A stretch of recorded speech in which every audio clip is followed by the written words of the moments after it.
Yo, it's Berteezy, and this is the No More Black Tears podcast. We got Season C's back in the house.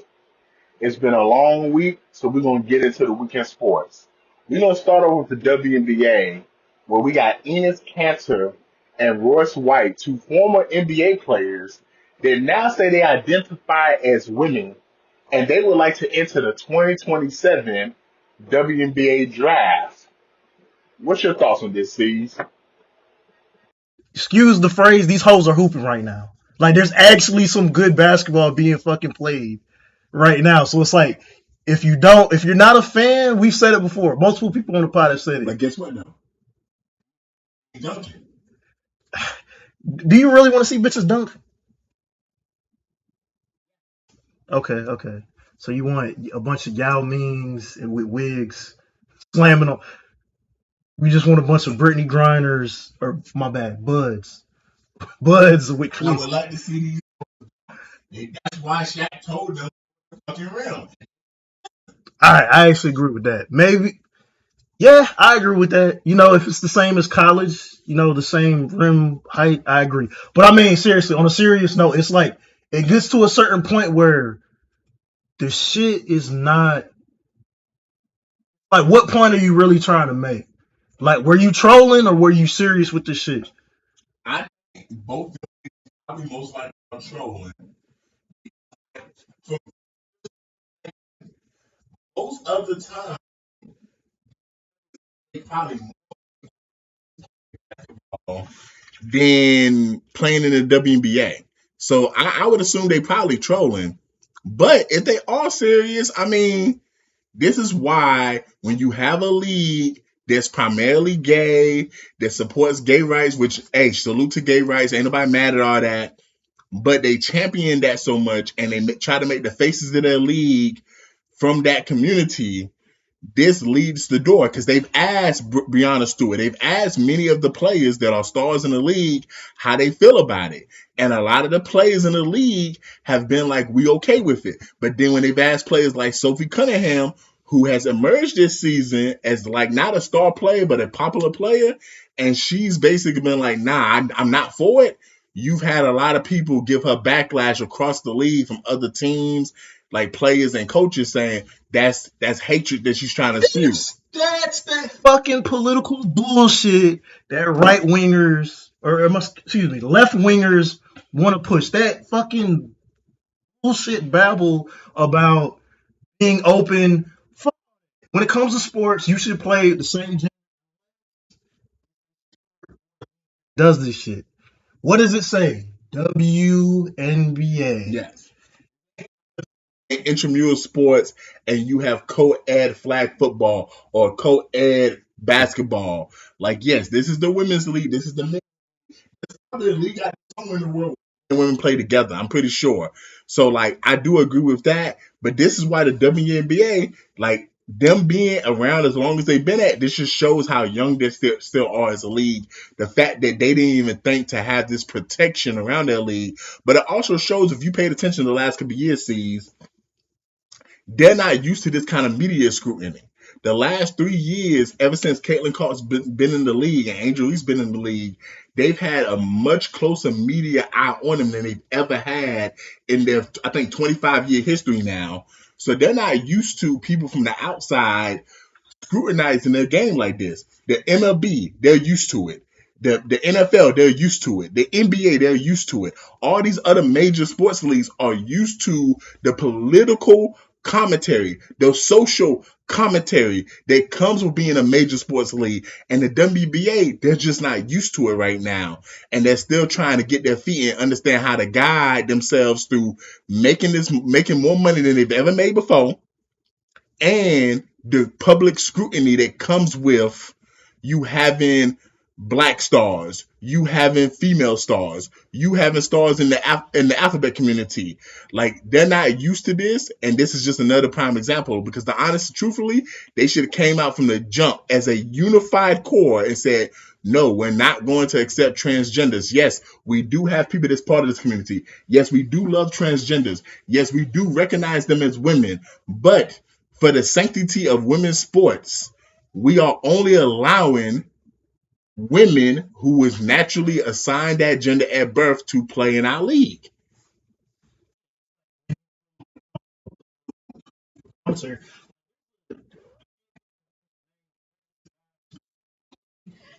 Just all his videos are literally about the WNBA and how Caitlin Clark is being done wrong. I'm like, you fucking clown. So I mean, like when you get to this state to where it's like you said, I agree with that statement. You got to be a unified front.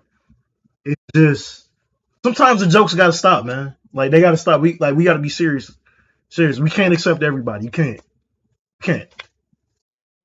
Accepting everyone.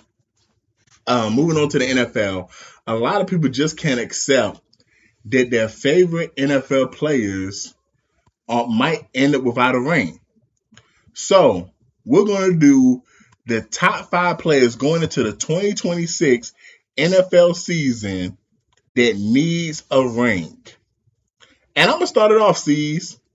Number five, number five is Mr. Josh Allen. And the reason why I have him only number 5, the media loves that white boy, man. When I say that the media love that white boy, the media love that white boy. C's. That nigga had 4 fucking turnovers in a playoff game. Cost his team the playoffs. And you know what they did to start this before the season started? They said he's the number 1 quarterback in the league. This wasn't a loss in the Super Bowl. This wasn't a loss in the AFC Championship. This was a loss in the divisional round to a team that he should have beat the Denver Broncos. And they still saying he's the best quarterback in the league. So, like, yeah, he needs the Super Bowl because it's about time that he gets one. Like, yeah, he's been amazing in the playoffs. But if you really break down his playoff numbers, he's the wild card king. Like people forget because of this new format in the NFL sees where remember back in the day where the number 1 and 2 seeds got bye weeks. Now just the number 1 seed gets a bye week. So guess what? A lot of 2 seeds get bye weeks, bruh. Like he's played in a lot of wild card games. And in that wild card round, he's facing inferior teams, so he's putting up crazy numbers. The divisional round, his numbers are hit and miss. Like it's about 50-50. Like he has good games, he has great games, he has bad games. It's 50-50. But then when you get to that championship round, which he can never get past, he's never played well in that round. Never played well in that round. He's still living off of that 13 second game against Pat Mahomes, not in the AFC Championship series, in the divisional round where he went throw for throw with Pat and then lost in the playoffs. Number 4, man, that's kind of hard. I'm going to go. I'm gonna go Jalen Hurts because even and I hate saying Jalen Hurts because he already has a Super Bowl ring, but with everything that's been going in Philly since they won the Super Bowl, with the offense not being productive, especially the passing game, they had to trade AJ Brown. Nick Sirianni's on the hot seat, the Philadelphia Eagles head coach. If he gets fired, then the Bucks going to stop with him. It's going to come down to, hey, what we're going to do next, and are they going to extend Jalen Hurts again?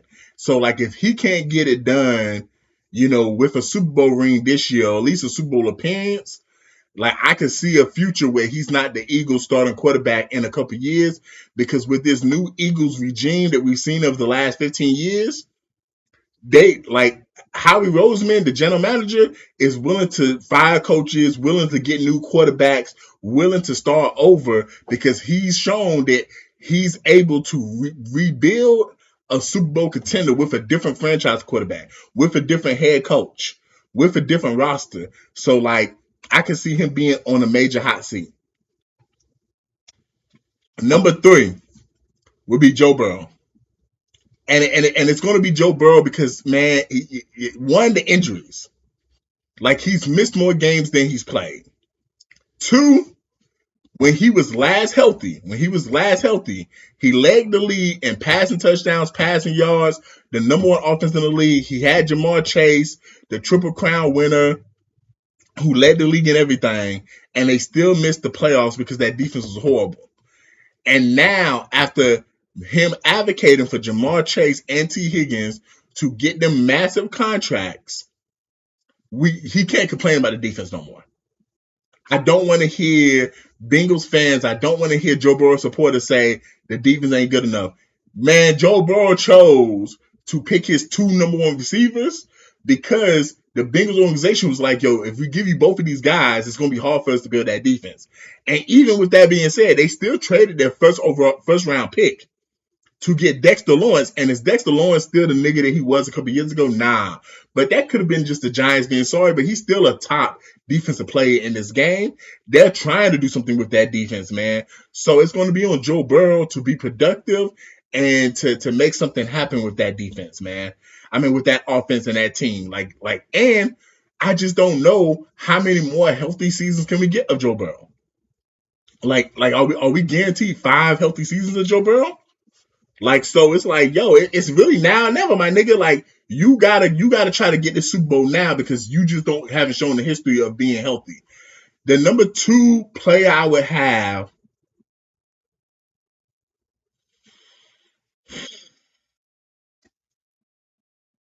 man, in terms of most pressure, Matthew Stafford.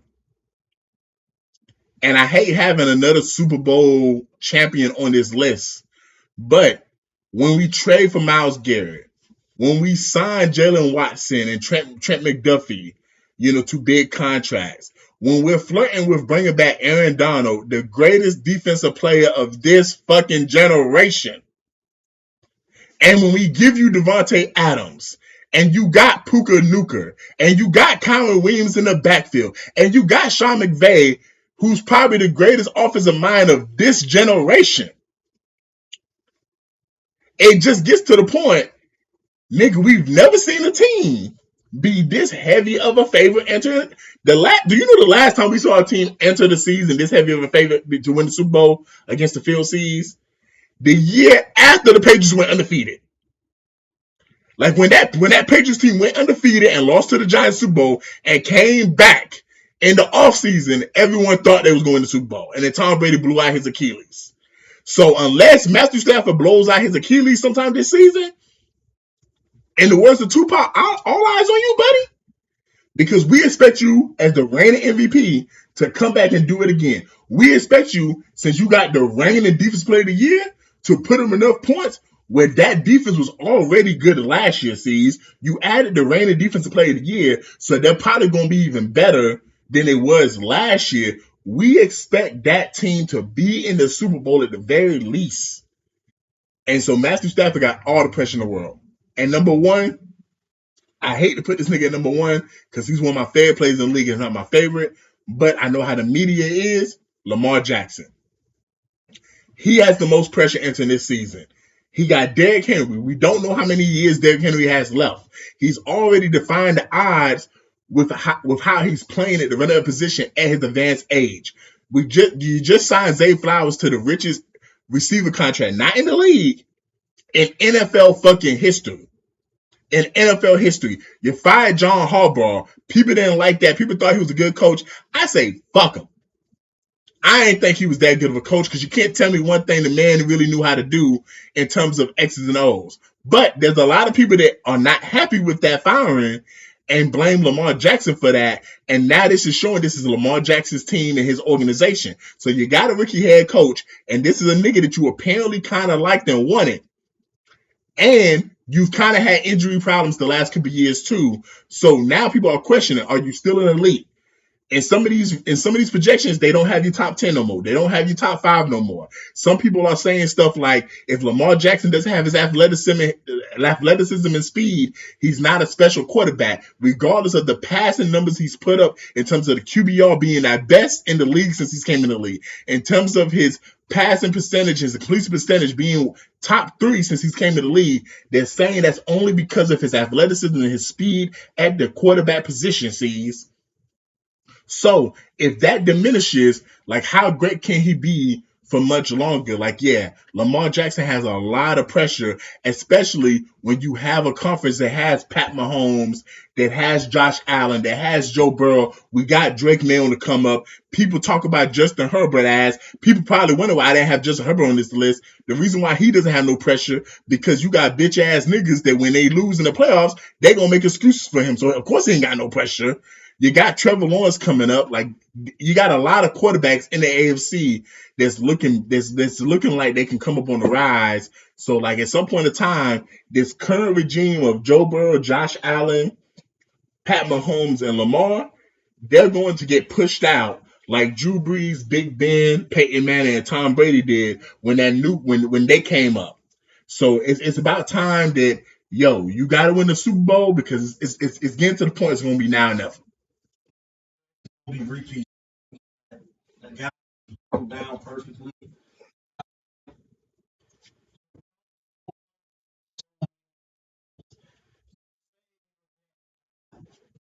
All the tools in the world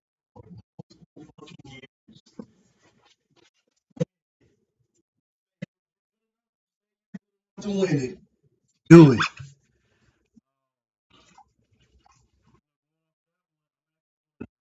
Lamar.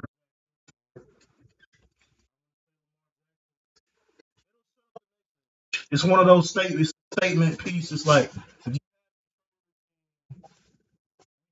play, you want it. Your overall, the balls in your court,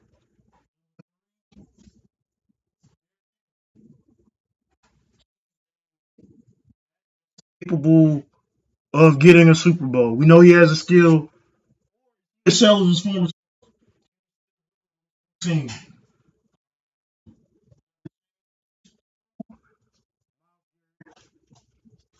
Too good of a with this team.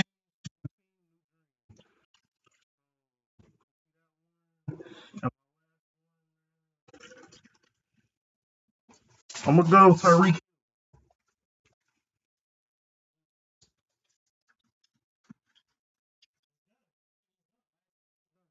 Tyreek Hill's done.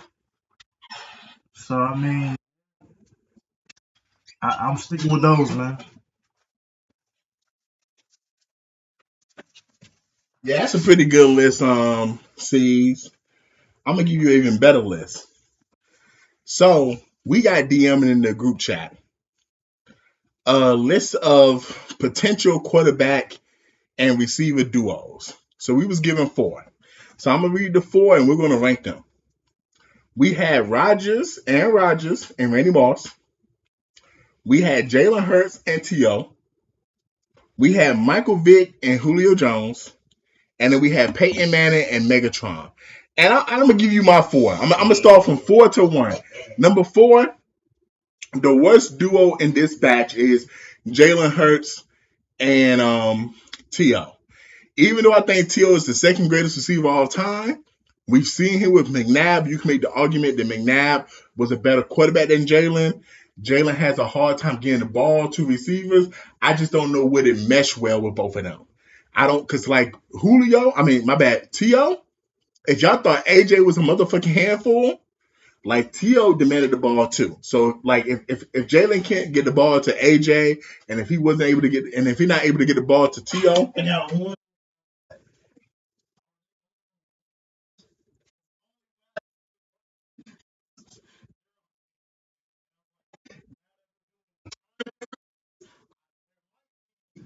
Two coaches that have to be there in order to make it work.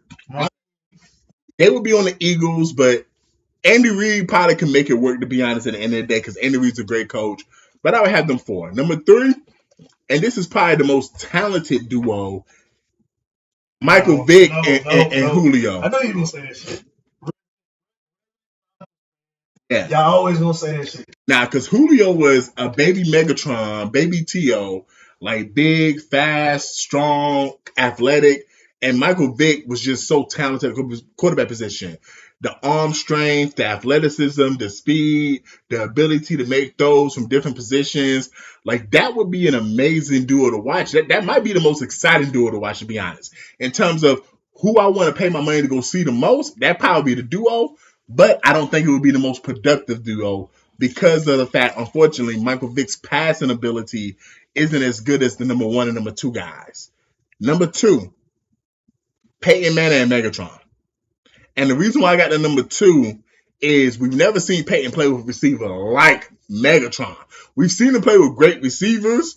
The closest to Megatron he ever had was, rest in peace, to the late Demaryius Thomas. Because Demaryius Thomas was a freak of nature in Denver. But he ain't no Megatron. Megatron is just a freak of fucking force.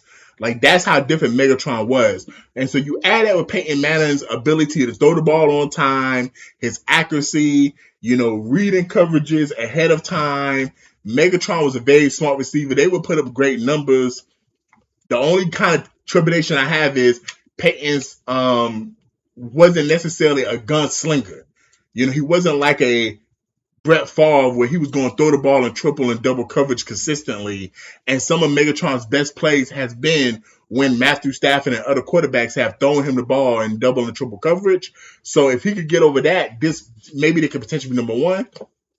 But the number one duo got to be Aaron Rodgers and Randy Moss. You're talking about one of the most physically gifted receivers I ever seen in my fucking life, Randy Moss. Not best receivers, one of the most physically gifted receivers I ever saw in my life, Randy Moss. One of the most physically gifted quarterbacks I ever got to watch, Aaron Rodgers. Someone who threw the deep ball just as great as anybody who's ever played this game, if not better. And the receiver who ran the deep route better than anyone who's ever played this game. Like, we've seen Aaron Rodgers throw the ball up to a Devontae Adams. We've seen him throw the ball up to Jordy Nelson, the white boy. We've seen him throw it up to James Jones, who's a big body receiver. Don't y'all forget that now. And we've seen him throw the ball up to people like Greg Jennings. Now imagine all the times when he done thrown a fade route or the thrown a Moss route, like when he just throws it up and the receiver has to beat the man, if that's Randy Moss. Nobody ever did it like Randy Moss. In terms of, we in a one-on-one situation, I'm finna high point this ball and take it from the DB. Nobody has ever done it like Randy Moss. And the fact that Aaron Rodgers is probably one of the few quarterbacks that might, let me say this again, might be able to overthrow Randy Moss. That makes this a match made in heaven. We saw what Randy Moss did with Tom Brady in 2007. And y'all niggas be letting history fool y'all. Tom Brady ain't have the strongest arm in the league. He ain't never had the strongest arm in the league. See, y'all be letting the fact that he the GOAT make y'all think he was the most talented. Tom Brady was never the most talented quarterback in the league. We ain't never had a top 5 strongest arm in the league. That was not him.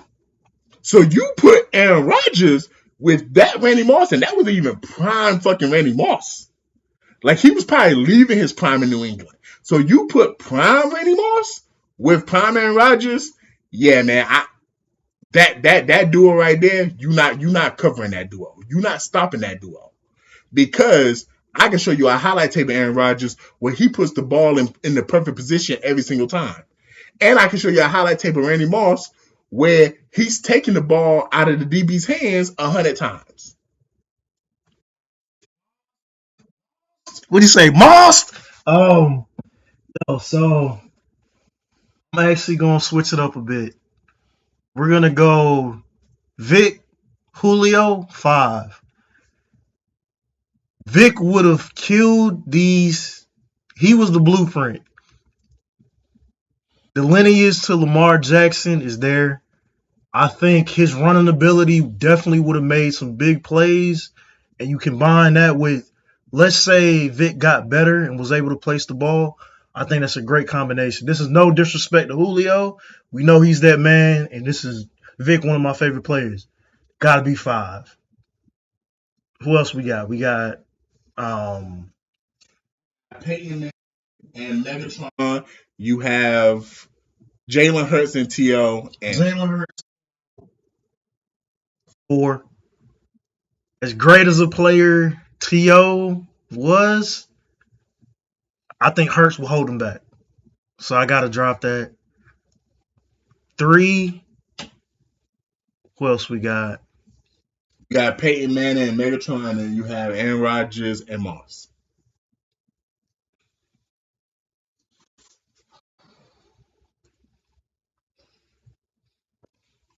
I'm Rodgers. The combination, just the looking at history, I think one, the best one, right? I just see it working. It's played out. I don't think Peyton Manning is one of the greatest quarterbacks. No, he was a great fucking quarterback. I don't think he was one of the greatest. He had great players. So you got With the freaking nature that yeah. Megatron was. I think, in my personal opinion, I think that's the combination I'm taking. I'm not mad Two, because I got Peyton Manning all the time. two Rodgers. It's gonna be Rodgers And Moss. and Moss. Structure, I just think combination, man. Like we've seen,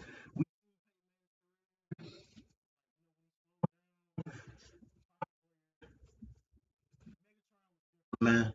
Like too many from the build to the catch lead. I just think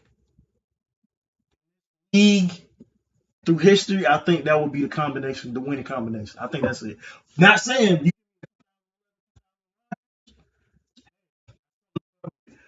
all these guys in the prime, all of these guys in the prime, Ross, Moss, T.O. in their fucking prime.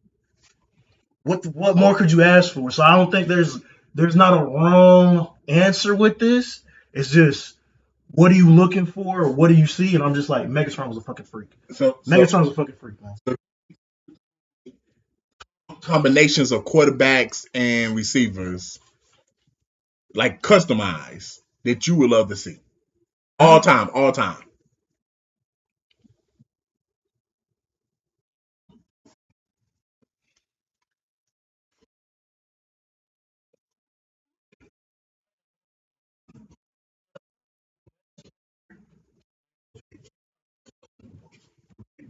The best receiver to match with Michael Vick probably would be Megatron, because Megatron will basically eliminate any Vic's inaccurate throws, and Michael Vick has the arm strength to get him the ball consistently down the field.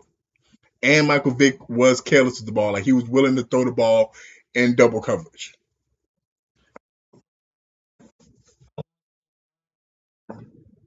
I know tight end sometimes, but Hines Ward with somebody like fucking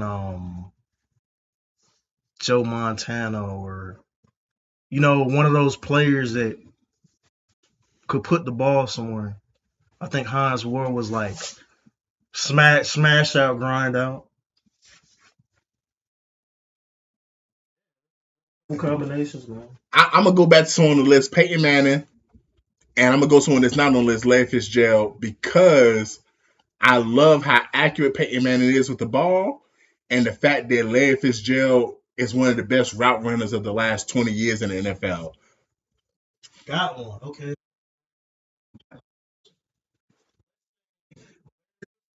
It's born.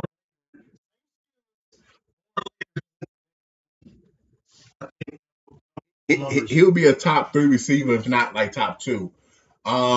In terms of receivers that's playing today, I would love to see Justin Jefferson play with a prime Aaron Rodgers.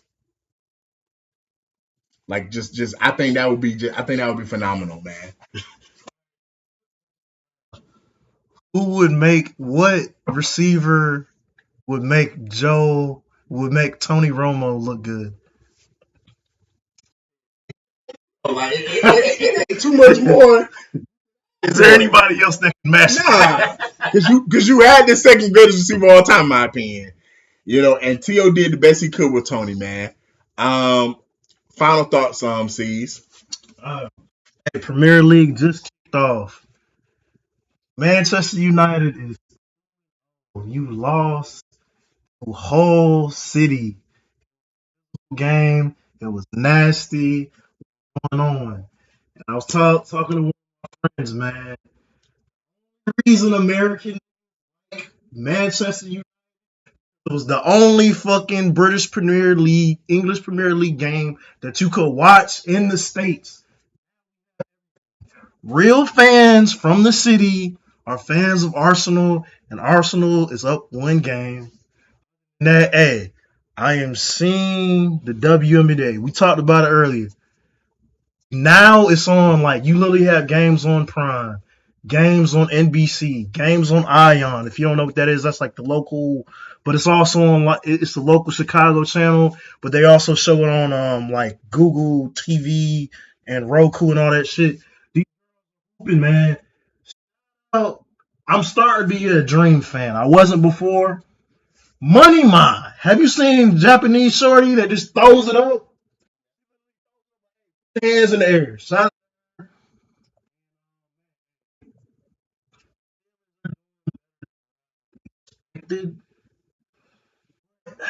I'm trying to have faith. Hopefully, it translates into. It should be a good season. Let's see. Play some good football, man. NFL fans are ready, and after that, it's college football. I'm ready for that shit. Yeah, man. You know, it brings me somberness to talk about a player that had to retire this past day, unfortunately. But we got Nick Chubb, who gave us 4 years at UGA, and he played with Ty Gurley and Sony Michel, which was two great running backs that got drafted in the league. He legged them in rushing in 2014 on that same roster as both of them. He had injuries in college, came to the league, got drafted by the Cleveland Browns, put up 4,000-yard seasons. His rookie season, he had 996 yards. So, I mean, you can make the argument technically 4,000-yard seasons. I mean, 5,000-yard seasons. Then followed it with 1,494, 1,067, 1,259, and they had his career high back in 2022, 1,525. He brought respectability to the Cleveland Browns, consistency to them, or organization that had been in turmoil, helped lead them to the playoffs a couple times with Baker Mayfield, was always quiet off the field, never quiet on the field, because he was always spectacular on the field, whether it was running away from defenders, running through defenders. Like, he was definitely special, man. For those who watch him in UGA, you know how talented and great he was. For those who follow his career in the NFL, you know how amazing he was for the Cleveland Browns. Unfortunately, that last leg injury he had, I think he tore his ACL again in the same knee that he already tore in previously in college. I think that last injury just was it for him. He tried to come back for the Browns the following year, tried to play last year for the Texans, was able to get a couple touchdowns, and it was sad to see him in his career that way. But, what I would think about the most is the fact that all three of those Georgia running backs I named are younger than 34 years old. I want to say they're 30, 31, 32, maybe 33. They're all under the 34. And it just shows you how unrelenting the NFL game is to the running back position, especially for those running backs like during that time period at UGA, them running backs that was actually getting the ball, 150 to 250 times a year, man. So shout out to Nick Chubb, man. Congrats on your retirement. Is he going to make the Hall of Fame? No. But in 10, 15, 20 years, you'll have people like myself, Rose, who saw him play TTK, who saw him play at college and in the pros, and they're going to tell people, yo, Nick Chubb was one of them ones. He was one of them ones. Don't you sleep on Nick Chubb, man. Shout out to the Mamba. Mr. DJ Rose, Vert Cheesy, and C's, welcome you to the No More Black Tears podcast. Black tears that's heaven sent. Barack the first black president. I love my black skin. I love walking in black excellence. Black power, let's represent. All black, that's evident. I'm sure MLK and Malcolm X both didn't die for the hell of it. Strap your seatbelt, go and settle land. What makes you think that we would sell our land? We wouldn't sell our land. What makes you think that we would go ahead and try to sell out then? No more black tears, black on black kids. Love us as is, love with passion. Paying black bills, learning black skills, making black meals. Black is backing. Big shout out to Fred Hampton. I'm black and proud like I'm James Brown, but I ain't doing no acting. My people here from the motherland. This podcast now active.